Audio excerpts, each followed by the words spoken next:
진리가 너희를 자유롭게 하리라. 아멘.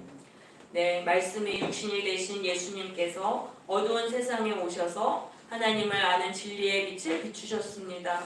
그러자 종교 지도자들은 예수님을 시기하게 됐습니다. 그래서 예수님이 율법을 어기도록 만들어서 고발할 것을 계획하게 됩니다.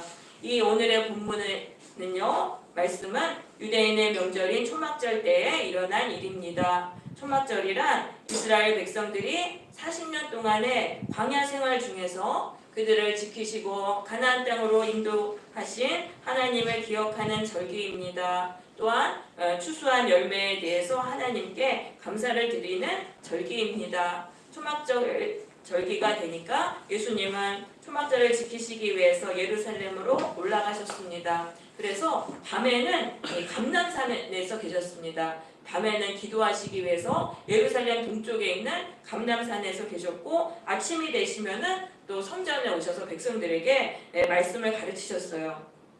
그렇게 이제 아침에 성전에서 백성들에게 말씀을 가르치실 때에 서기관들과 바리새인들이 가늠하다가 현장에서 잡힌 여인을 끌고 와서 어떻게 해야 되겠냐고 예수님께 물었습니다. 이 모세의 율법인 신명기 22장 23절 24절에 보시면은요, 거기서는 가늠한 여인은 돌로 치라라고 명하고 있습니다.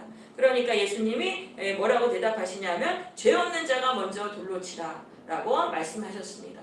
그러니까 여인을 돌로 치라고 하셨기 때문에 예수님은 율법을 어기지 않게 되셨어요. 그런데 이게 죄 없는 자에게 먼저 돌로 치라고 하셨어요. 근데 이게 이렇게 사람을 처형할 때는 그 증인이 제일 먼저 쳐야 됐습니다. 그 광경을 목격한 증인이 먼저 쳐야 됐고, 그러면 그 증인이 다 어떻게 해서 그 가늠 현장을 알게 됐는지를 다 증언을 해야 됐어요. 그러니까 이렇게 증인으로 먼저 돌로 친 사람이 이렇게 얘기하다 보면 자기들이 다 예수님을 모함하기 위해서 이렇게 꾸민 일이 다 들통이 나잖아요. 그러니까 누구도 여인에게 돌로 칠 수가 없었습니다. 자, 그렇게 해가지고 이제 예수님은 시험에 이제 넘어가게 되신 것이죠. 예수님은 율법을 어기지도 않았고 이 여인도 살리실 수 있게 됐습니다. 자, 그렇게 하고 나서 이제 예수님이 이 가늠한 여인에게 말씀하셨습니다. 나도 너를 정죄하지 아니하노니 가서 다시는 죄를 범하지 말라. 자, 예수님만 죄가 없으니까 예수님은 이 여인을 정죄하실 수 있어요. 근데 예수님은 자기도 정죄하지 않으시겠다고 하세요. 왜 그러시냐면 예수님이 이때부터 6개월 뒤에 십자가를 지세요. 그 십자가에서 이 여인의 죄값을 다 치르시기 때문에 예수님은 이 여인을 정죄하지 않겠다고 말씀하신 것이죠. 그래서 이 가늠한 여인이 예수님께 용서를 받은 이것은 바로 무엇을 말하냐면요, 죄인이 예수님을 통해서 죽음에서 구원을 받고 생명을 누리는 것을 말씀해주는 사건이 되겠습니다. 우리가 예수님을 구주로 믿으면 십자가에서 흘리신 그 속죄의 피로 우리의 죄를 용서를 받게 됩니다. 그러면 그 죄에 대한 심판이 우리에게 임하지 않게 돼서 우리가 생명을 누리는 것입니다. 그래서 우리는 죄인이기 때문에 예수님께로 와야 돼요. 예수님께로 와서 그 예수님의 죄를 용서해 주시는 그 은혜를 받아야 하는 것이죠. 그러면 살게 되는 거예요. 그런데 그 다음이 중요한 거예요. 다시는 죄를 범지 말라 이렇게 말씀하셨어요. 예수님께 죄를 용서받은 그 은혜를 받았다면 그 다음부터는 우리가 고의적인 죄를 범하지 않기 위해서 힘쓰며 살아야 하는 것입니다. 우리가 어쩔 수 없이 연약해서 죄를 안 지으려고 했다가 넘어지는 거, 그거는 예수님이 또 용서해 주세요. 그때는 또 죄사함의 은혜를 또 내려주세요. 그렇지만 우리가 예수님께 죄사함의 은혜를 받고도 또 내 마음대로 또 고의적으로 죄를 지면은 그때는 그 은혜가 끊어지게 되는 것이죠. 그래서 우리는 예수님의 은혜를 받은 후에는 다시는 죄를 범하지 않기 위해서 힘써야 하는 것입니다. 자, 그렇게 이제 예수님은 바리새인들의 시험을 물리치셨어요. 그리고 백성들을 가르치셨어요. 나는 세상의 빛이니 나를 따르는 자는 어둠에 다니지 아니하고 생명의 빛을 얻으리라. 자, 이 초막절 의식 때는요, 그 예루살렘 성전에 4개의 황금 촛대에 불을 밝히는 그런 의식을 합니다. 이 의식을 통해서 예수님은 자신을 설명하시는 거예요. 나는 어두운 세상을 밝히러 온 생명의 빛이다, 세상의 빛이다라고 말씀하시는 것입니다. 그 어둠은 무엇입니까? 어둠은 사탄의 미혹인 것입니다. 이 세상은 사탄에게 미혹을 당하고 있습니다. 그래서 사람들은 생명의 길을 보지 못하고 어둠 속에서 헤매고 멸망의 길로 가고 있는 것입니다. 그런데 예수님은요, 이 사탄에게 미혹돼서 멸망으로 가는 그런 사람들에게 생명의 길을 비추어 주십니다. 그래서 생명의 길로 가게 하셔서 생명을 얻게 하시는 것입니다. 그래서 우리는 예수님을 반드시 구주로 믿어야 하는 것입니다. 사탄은요, 사람들을 미혹해서 멸망의 길로 가게 하고 거기서 파멸을 시킨 다음에 인간을 잡아먹는 것입니다. 그런데 사탄은 매우 간교합니다. 그리고 인간은 지혜가 없어요. 그렇기 때문에 모든 사람이 사탄 마귀의 미혹에 빠져서 멸망의 길로 갈 수밖에 없는 것입니다. 에덴 동산에 그 아담과 하와도요, 뱀의 미혹에 빠져서 그 에덴 동산의 복을 잃어버리고 저주를 받게 되었던 것입니다. 이처럼 우리가 사탄에게 미혹당하면 비참하게 저주를 받으면서 살아가게 되는 것이죠. 그래서 하나님은 이 어두운 세상에 예수님을 보내셔서 생명의 빛을 비추게 하신 것입니다. 예수님을 구주로 우리가 믿으면은요, 우리는 성령을 받습니다. 성령을 받으면 이 영적인 눈이 밝아지게 됩니다. 보이지 않는 영적인 세계가 보이게 되는 것입니다. 또한 영을 분별할 수 있게 되는 것입니다. 그래서 생명의 길인지 멸망의 길인지를 우리는 분별할 수가 있는 거예요. 그렇게 돼서 우리는 사탄의 미혹에서 풀려나서 생명의 길로 가게 돼서 생명을 누리게 되는 것입니다. 여러분, 그래서 우리는 이 세상에 비치신 예수님께로 와서 우리는 예배를 드려야 되는 것입니다. 여러분, 우리의 인생이 왜 고통스럽습니까? 그 이유는 우리가 사탄에게 미혹돼서 우리가 멸망의 길로 가기 때문이에요. 우리 스스로 멸망의 길로 가서 그 고통을 당하기 때문인 것이죠. 그래서 우리는 예수님께로 가야 되는 거예요. 예수님께로 가면 예수님이 우리에게 생명의 길을 보여주신단 말이에요. 그래서 우리는 멸망의 길에서 빠져나와서 생명의 길로 가게 되는 것입니다. 요새는요, 이 가스라이팅이라는 말이 많이 유행하고 있습니다. 거짓을 참된 것처럼 속여서 사람을 지배하는 것을 뜻하는 그런 단어입니다. 우리가 예수님을 따르지 않으면 사탄에게 가스라이팅을 당해서 사탄에게 지배당하는 고통의 인생이 되는 것입니다. 예수님을 따라야지만 가스라이팅을 당하지 않게 돼요. 여러분, 예수님을 구주로 믿고 따르시기를 바랍니다. 그래서 예수님이 비춰주시는 생명의 길로 가서 행복한 인생이 되시기를 바랍니다. 예수님은 자신을 세상의 빛이라고 말씀하셨어요. 그러니까 바리새인들이요, 13절에서 이렇게 말합니다. 네가 너를 증언하는 거 참된 증언이 아니다. 참된 증언이 되려면 남이 너를 증언해 줘야 된다, 이렇게 얘기를 합니다. 그러니까 예수님이 뭐라고 말씀하세요? 내가 나를 증언해도 그 증언은 참되다. 왜냐하면 너희는 내가 누군지 알지 못하기 때문에 나를 증언해 줄 수 없다. 그래서 나는 내가 스스로 나를 증언할 수밖에 없다 라고 그렇게 말씀을 하세요. 그러면서 15절에서 너희는 육체를 따라 판단하나 나는 아무도 판단하지 아니하노라. 이거는 예수님이 육체를 따라서 판단하지 않는다는 거예요. 예수님은 이 16절에 보시면은 하나님의 뜻대로만 판단을 하시는 거예요. 그러니까 이 바리새인들은 육체를 따라 했던 거예요.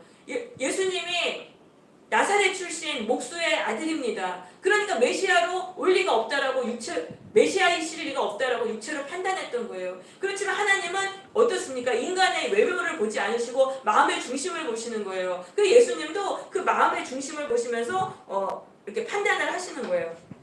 사람의 본질은 육체에 있는 게 아니고 본질은 영에 있는 것입니다. 자, 근데 바리새인들은 육체를 따라서 판단함으로 예수님을 구주로 믿지 못하게 된 것입니다. 그래서 이처럼 우리가 예수님을 따르는 걸 가장 방해하는 것이 바로 이 육체를 따르는 것입니다. 한마디로 세상의 가치관을 따르는 것입니다. 그래서 이 세상의 가치관을 우리는 깨뜨려야 돼요. 그래야지만 우리는 예수님을 믿을 수가 있는 거예요.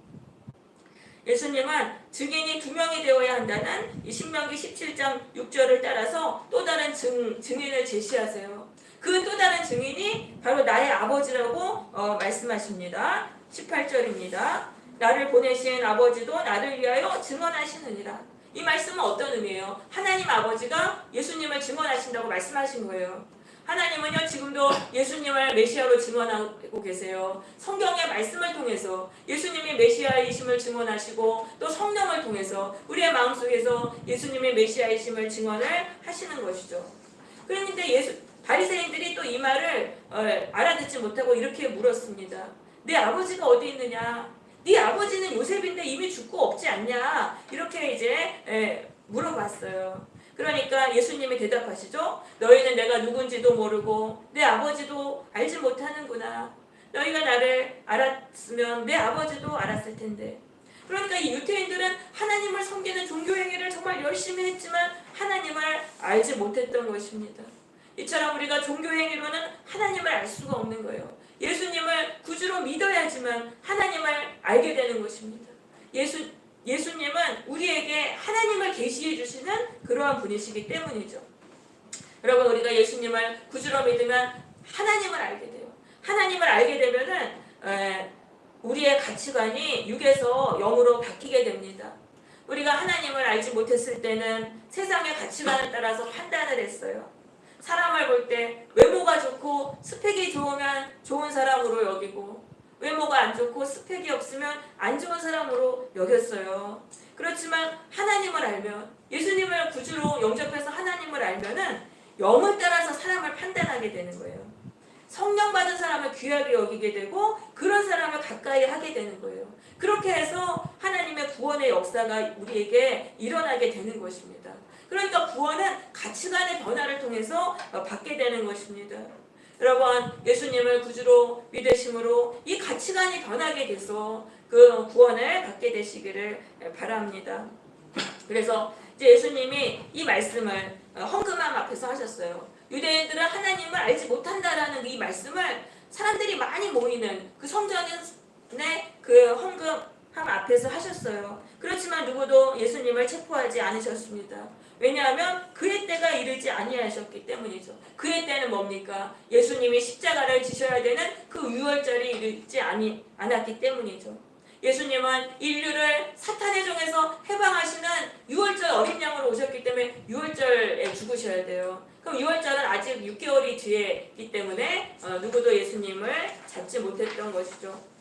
그래서 예수님은 말씀하세요. 21절입니다. 내가 가리니 너희가 나를 찾다가 너희 제 가운데 죽겠고 내가 가는 곳에는 너희가 오지 못하리라. 자, 예수님은 이제 6개월이 지나시면 십자가를 지시고 하나님께로 돌아가세요. 그럼 그 이후에는 예수님께 기도를 해도 구원받을 수 없다라는 것입니다. 예수님이 이미 떠나셨기 때문에 그때는 기도해도 죄사함을 받지 못하고 그렇게 해서 심판을 받아서 죽게 된다는 말씀이죠. 예수님이 가시는 곳이 천국이잖아요. 천국에 가지 못하고 멸망으로 떨어지게 된다고 말씀하신 것입니다. 예수님은요, 우리를 구원하시러 우리에게 찾아오셨어요. 그런데 우리가 믿지 않으면 언젠가는 우리를 떠나시는 거예요. 그렇게 예수님을 떠나신 후에는 우리가 예수님께 구원해달라고 기도를 해도 응답받지 못하게 되는 것입니다. 구원의 문이 닫힌 이후에는 구원을 받을 수가 없는 거예요. 노아의 방주에도 방주의 문이 닫힌 그 이후에는 구원을 받을 수가 없었잖아요. 그래서 우리는 예수님이 우리에게 찾아오신 이때 예수님을 구주로 영접해야 되는 거예요. 나를 믿으라고 지금 찾아오신 이때 우리는 예수님을 믿어야 되는 거예요. 그런데 유대인들이 말했습니다. 내가 가는 곳에 너희가 오지 못한다니 그럼 자살하겠다는 말인가? 유대인들은 예수님의 경고를 무시하면서 예수님이 자살을 하려 한다며 비웃었습니다. 그러니까 예수님이 말씀하세요. 23절입니다. 너희는 아래에서 났고 나는 위에서 났으며 너희는 이 세상에 속하였고 나는 이 세상에 속하지 아니하였느니라. 이 말씀은 이런 의미죠. 너희와 나는 소속이 다르기 때문에 너희가 나를 이해하지 못하는 것이다. 그렇게 말씀하시는 거예요. 그러면서 너희가 나를 메시아로 믿지 않으면 주 가운데 죽으리라라고 말씀하세요. 이 가늠한 여인이요, 예수님께 제사함을 받지 못하면 어떻게 됩니까? 돌에 맞아서 죽임당할 수밖에 없어요. 그런 것처럼 우리도 예수님을 구주로 믿지 않으면은 예수님께 제사함을 받지 못해서 그 심판, 죄에 대한 심판이 닥쳐서 죽게 된다고 말씀하신 거예요. 그러니까 유대인들이 예수님께 또 따졌어요. 내가 누구냐? 이건 이런 말이죠. 너 갈릴리 목수 아니냐? 네가 목수 주제에 어떻게 감히 그런 말을 하냐? 그러니까 이제 예수님이 나는 처음부터 너희에게 말하여 온 자니라.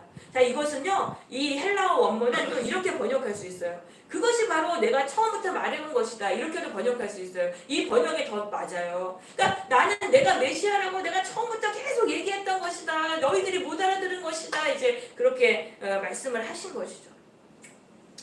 그러면서 26절에 내가 너희에 대해서 말하고 판단한 말이 많지만 나는 하나님께 들은 말만 세상에 전한다 이렇게 말씀하세요. 예수님도 유태인들이 잘못하고 있는 것에 대해서는 말할 게 많다는 거예요. 그런데 예수님은 그들에게 말하지 않고 나는 오직 하나님의 진리의 말씀만 전한다고 말씀하시는 거예요.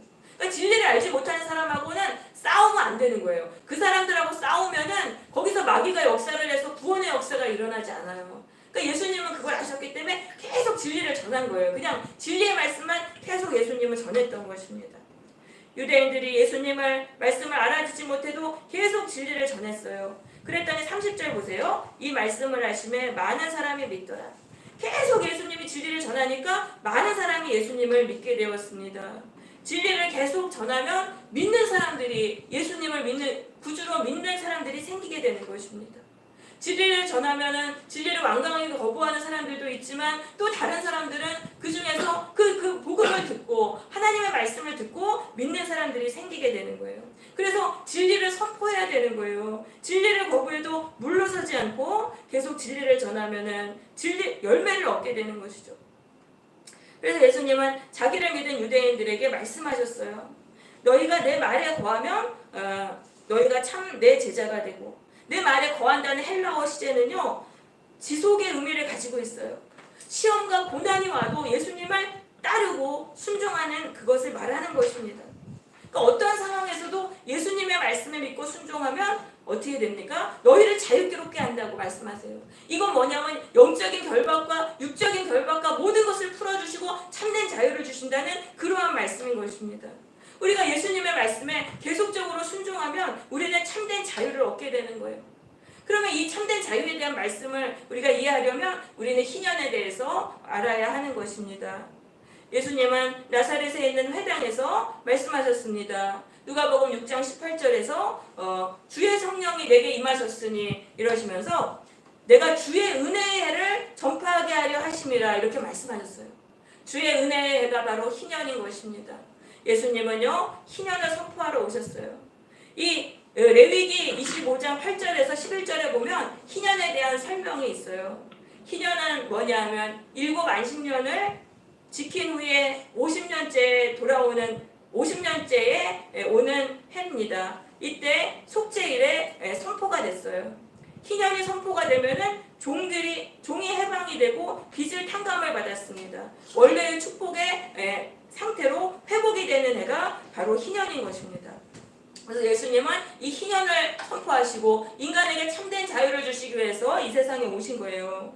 자, 하나님은요 인간을 자유자로 만드셨어요. 인간을 만물의 통치자로서 세상을 다스리면서 살게 하셨어요. 그리고 땅은 저절로 먹을 것을 내게 하셨어요. 그 에덴 동산을 보시면은 하나님이 인간을 그렇게 자유자로 만드신 게 그렇게 나와요. 그런데 인간은 죄로 인해서 사탄의 종이 되었습니다. 그러면서 하나님이 주신 이 자유와 에덴 동산의 축복을 잃어버리게 된 거예요.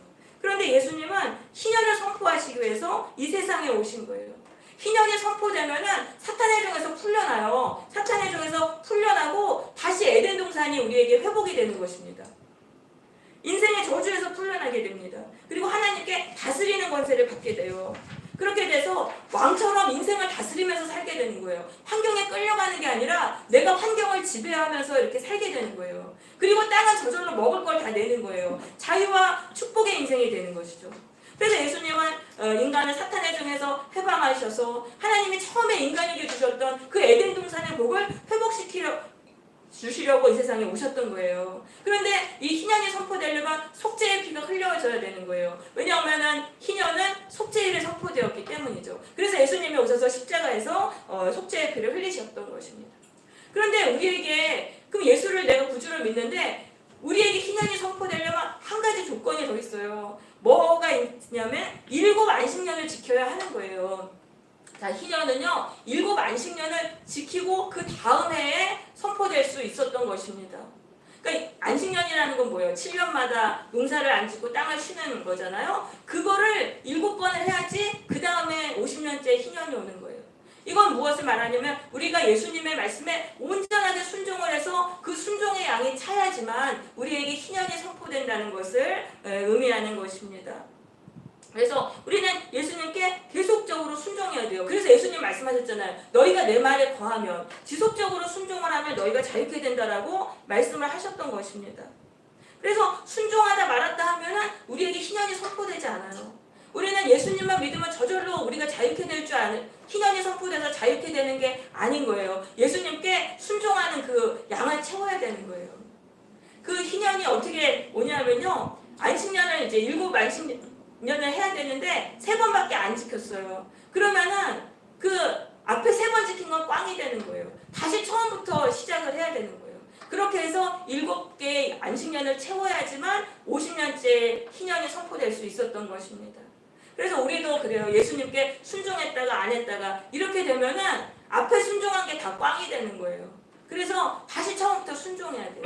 그러니까 우리는 예수님께 우리가 계속적으로 순종해야 되겠다는 걸 결단을 하시고 여러분 예수님의 말씀에 순종하면서 사시길 바랍니다. 근데 마귀는요 우리에게 순종하지 못하도록 계속 고난과 시험을 주는 거예요. 그래야지만 마귀가 우리를 계속 지배할 수 있잖아요. 그러니까 고난과 시험을 주는 거예요.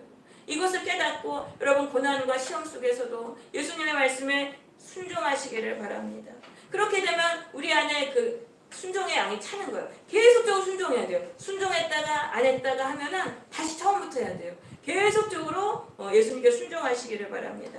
그렇게 되면 우리가 7 안식년을 채우게 돼요. 그렇게 해서 어느 때 우리에게 희년이 선포돼요. 그렇게 돼서 우리 안에 있는 마귀의 결박이 다 풀어지게 됩니다. 다 풀어지고 저주가 다 풀어집니다. 우리는 자유를 누리게 됩니다. 그리고 하나님이 주시는 이 다스리는 권세를 받습니다. 영적 권세를 받아요. 그래서 우리가 이제 만물을 다스리며 살아갈 수 있어요. 내 인생을 다스리고 내 환경을 지배하면서 살아갈 수 있는 거예요. 그리고 먹고 사는 문제가 저절로 해결되는 것입니다. 그래서 우리는 예수님께 온전한 순종을 해야 하는 것입니다. 신앙생활이란 예수님의 말씀에 순종하는 것입니다. 예수님을 구주로 믿은 그 이후에는 내 방식대로 사는 것을 이제는 버려야 되는 거예요. 세상의 방식을 따라서 사는 것을 버리고 예수님의 말씀에 순종하면서 살아야 하는 것입니다.